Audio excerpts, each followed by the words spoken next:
What's happening, everybody? So now we're going to take a look at some of the reasons as to why a lot of companies are leaving Chicago and why they have a lot of vacancies as far as their business community goes. Comment, share, like this video. Very important. Tech layoffs, and there's changes happening to businesses throughout the community, and it's a reason for that. Make sure you hit a like for the algorithm, subscribe to the channel, turn on your notifications. Let me keep you up to date on what's happening. New at 10 tonight, some major tech companies have announced another round of job cuts. Google, Amazon, and Snap are among the companies continuing to downsize. KTVU South Bay reporter LaMonica Peters live now in Mountain View at Google headquarters with more on this latest round of layoffs. LaMonica. Julie, the analysts I spoke with say these companies are simply evaluating their bottom lines, and the job cuts that they are having right now are simply to shore up their companies and to make sure that they are still making their profits. The data that's come out has shown that the tech industry has been laying off people really pretty aggressively. Google, Amazon, Snap, and Zillow say they're making more cuts to their workforce. Neither Google nor Amazon disclosed how many jobs were being cut this time. Tech reporter and analyst Ian Scher says the cuts are most likely continuing fallout from the pandemic.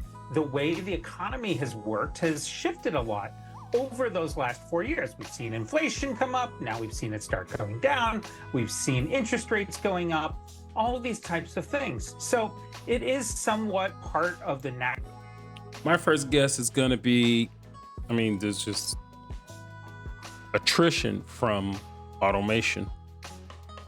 All the tasks, a lot of the tasks that stem from these layoffs come from AI and automation. That's why they really don't have a explanation. They do know why, but they're just not going to say it because it's not comfortable for the public just yet.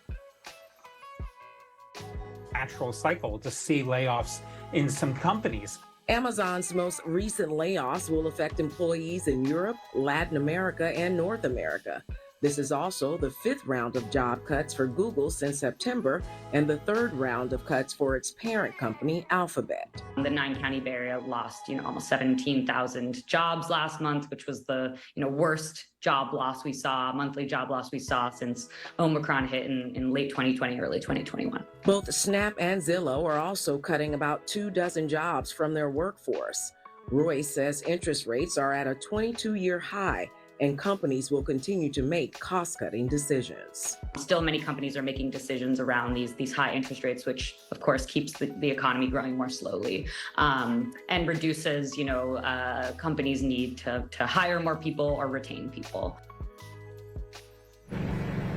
Now, Scher also said that sometimes these layoffs are not related to economic issues. He says sometimes companies have a division or a project that's no longer viable, so they have to make those job cuts. Julie?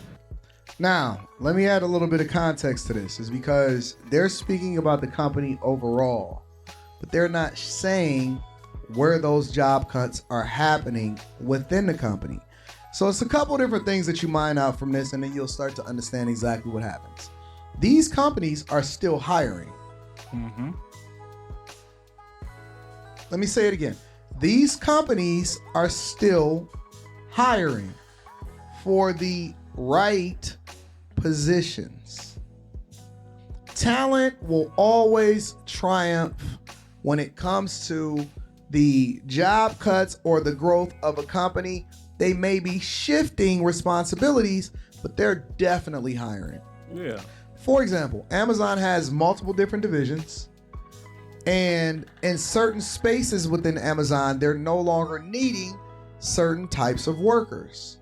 I remember when the first round of layoffs was happening and it was all big news and stuff. It's not as big news anymore, but it was all big news and stuff.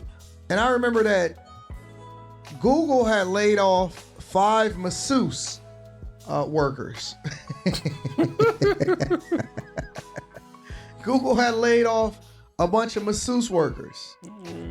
The censorship teams. Amazon didn't need as many logistics workers. They're now powering a lot of things with artificial intelligence and robots, and they're starting to innovate to where they don't need as many workers to do the same monotonous roles that they can then fill with something that may or may not necessarily be necessary for them. I know one specific industry that's laying off, or one specific job role that has been being laid off, is marketing. Marketing departments are starting to cut back, or they're seeing challenges within growth within these particular segments of companies because innovation has allowed for them to be able to move a little bit differently. I'll give you an example. Elon Musk has never had a marketing or department where, questions, inquiries, press releases, any of that. You know, it's interesting that he says that. I've never seen a Tesla commercial. As much as I'm into technology, I've never seen like a bona fide Tesla commercial. They advertise themselves in different ways, but like a commercial on like a football game or a basketball game, a baseball game, anything like that. Never seen a Tesla commercial in that fashion. What he uses? Twitter. X, formerly known as Twitter. The way that they communicate upcoming product launches, how they address certain issues, they was using X, formerly known as Twitter. And so he was the marketing department. He was the person that everybody followed. That largely came from a Steve Jobs, because Steve Jobs was so worshipped when he did a reveal, or he would do, whatever it is that he would do as far as revealing a new product and stuff like that. He went straight to the consumer. He then bypassed all of this other stuff, the middlemen, that allowed for him to be able to communicate more effectively. He wasn't dependent on the news department anymore. Social media made it easier for you to go direct to consumer with your concerns or anything you know, or anything you needed to say to them as far as in real time addressing whatever it is that it took in order to communicate, right? And so other companies then paid attention to that and they pivoted. And they said, you know what?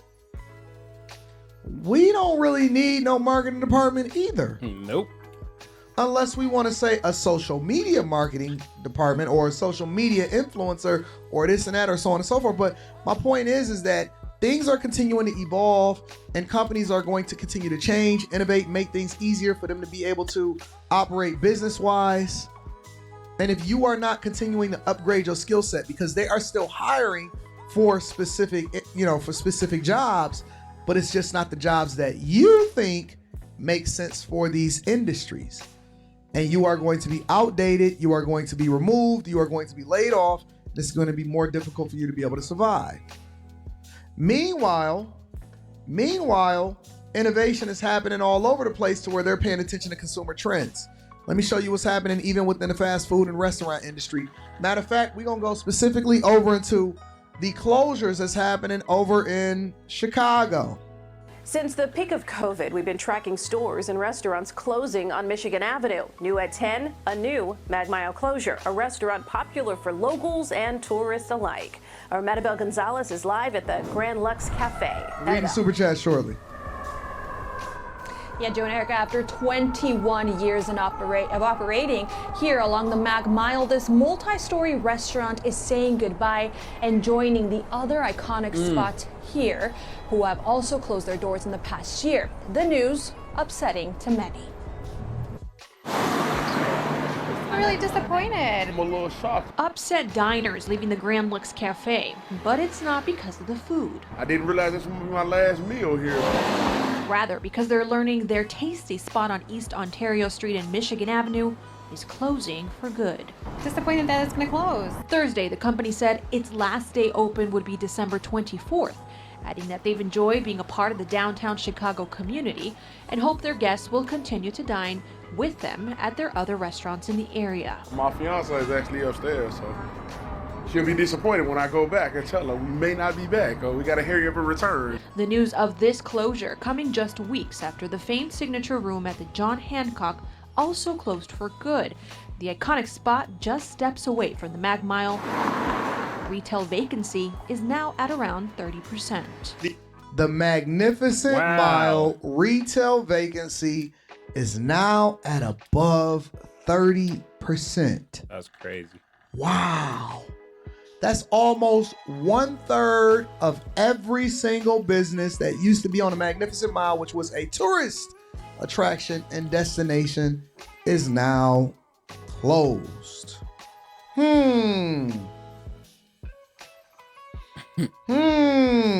Interesting.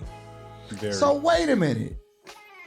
As a politician that has no business experience, a lot of these politicians that are in y'all area, what their job is to do the thing that's in the best interest of the people, which is to bring businesses in, increase tourism, make sure that the infrastructure is good, incentivize businesses to continue to hire people, doing the best thing that's in the interest of the residents.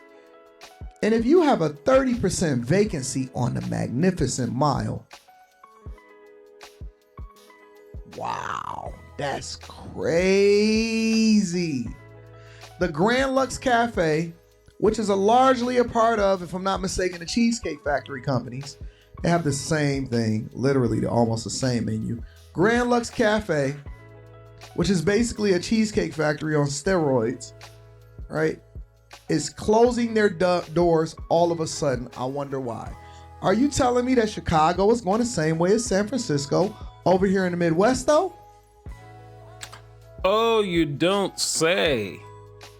They have the same type of leaders in Chicago as they do in San Francisco, as they do in New York, as they do in Los Angeles, as they do overall in California. And ironically enough, that they're suffering the same fate. Crazy. But not crazy.